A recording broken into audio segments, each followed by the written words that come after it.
जोहार झारखंड, जय झारखंड साथियों।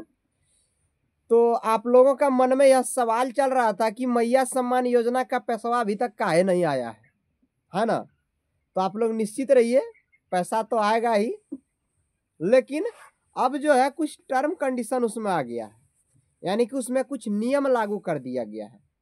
इस कारण से मैया सम्मान योजना का पैसा रुका हुआ था और हमारे इस प्रदेश के माननीय मुख्यमंत्री महोदय ने जो वादा किया है वो तो जरूर देगा। अब देखिए कब देगा। संभावित तिथि 28 को जताया जा रहा है कि 28 को मैया सम्मान योजना का पैसा आप लोगों के खाते में आना प्रारंभ हो जाएगा, 28 दिसंबर, ठीक ना। लेकिन इससे पहले कुछ नियम और शर्त हैं, उस चीज को आप लोग जान लीजिए कि मैया सम्मान योजना का लाभ कौन कौन ले पाएंगे और कौन कौन नहीं ले पाएंगे। यह चीज जो है जानना बहुत ही आवश्यक है समस्त झारखंड वासियों के लिए और सभी माताओं बहनों के लिए। तो आइए हम लोग नियम के बारे में थोड़ा जानते हैं। मैया सम्मान योजना प्रारंभ करने से पहले ऐसा कोई नियम नहीं था, चुनाव तक ऐसा कोई नियम नहीं था, लेकिन चुनाव जीतने के बाद नियम लागू कर दिया गया है। क्योंकि 1,000 रुपया देना बड़ी बात नहीं था, लेकिन 2,500 रुपया देना यह एक बहुत बड़ी जिम्मेदारी और बहुत बड़ी बात है, क्योंकि प्रति माह देना है इसलिए। लेकिन दोस्तों यह देना कठिन नहीं है, लेकिन देना उतना आसान भी नहीं है, इसलिए टर्म और कंडीशन यानी कि इसमें कुछ नियम लागू किया गया है। आइए उस नियम को जानते हैं। पहला नियम है कि यदि किसी झारखंड की बेटी का शादी किसी अन्य राज्यों में हुआ है, मान लो कि बिहार में हो गया है, उड़ीसा में हो गया है, मध्य प्रदेश में हो गया है, तो उन बेटियों को यह मैया सम्मान योजना की राशि नहीं मिलेगी। दूसरा नियम है कि जिन बेटियों की उम्र 18 वर्ष से कम है और वह भी मैया सम्मान योजना का लाभ ले रहा है। अब आप लोगों का मन में यह सवाल चलता होगा कि 18 वर्ष से कम का कैसे चालू हो गया जी? तो आधार कार्ड में छेड़छाड़ बहुते कराया गया है।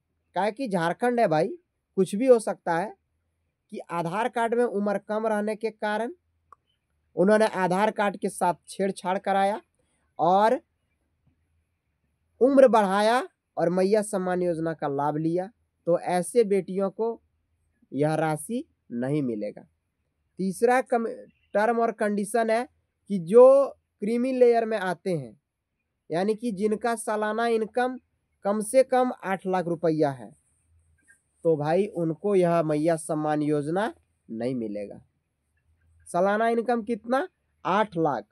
वह इनकम टैक्स भरता हो या फिर किसी महिलाओं का यदि ईपीएफ खाता यानी कि पीएफ खाता होगा, तो उन महिलाओं को भी यह मैया सम्मान योजना नहीं मिलेगा।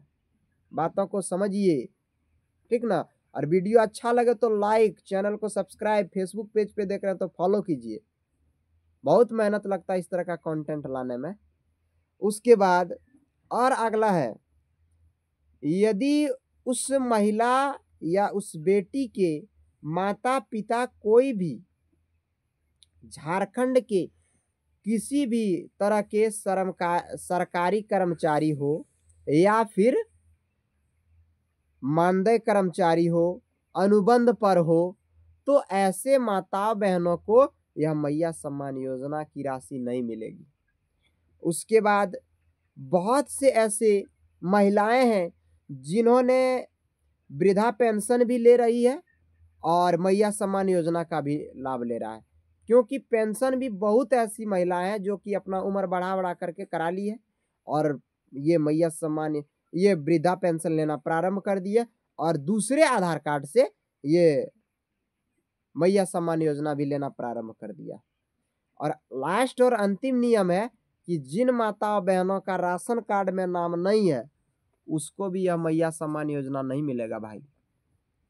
अब आप लोग का मन में सवाल चलता होगा कि हम लोग जिन बिहार मैंने मान लीजिए कि बिहार से करके ले आया शादी ब्याह, अब वो कहता है कि हमारा पत्नी का नाम नहीं चढ़ा है, तो आप नाम चढ़वाइए तब यह राशि आपको मिल पाएगा। ये नियम में लिखा है, जो नियम है वही चीज़ मैं आप लोगों को बता रहा हूँ। मैं अपने मन से कोई बनावटी बात नहीं बता रहा हूँ। अब आप लोगों का मन में एक और सवाल चलता होगा कि मैया सम्मान योजना के तहत इतने नियमों का पता कैसे लगाएगा? तो हर एक गाँव में जाकर के हम लोगों का जो प्रतिनिधि है, मुखिया जी, वार्ड परिषद और उनके साथ पंचायत सचिव रहेंगे, उनके द्वारा इन सभी चीज़ों का जाँच पड़ताल किया जाएगा और वहीं ग्रामीणों के साथ पुनः एक नया लिस्ट तैयार किया जाएगा और उन माताओं बहनों को जो अयोग्य हैं, उन्हें यह राशि मिलना प्रारंभ हो जाएगा। वीडियो अच्छा लगे तो आप लोग लाइक, शेयर और चैनल को सब्सक्राइब जरूर करें, वीडियो को शेयर जरूर करें। जय हिंद, जोहार झारखंड।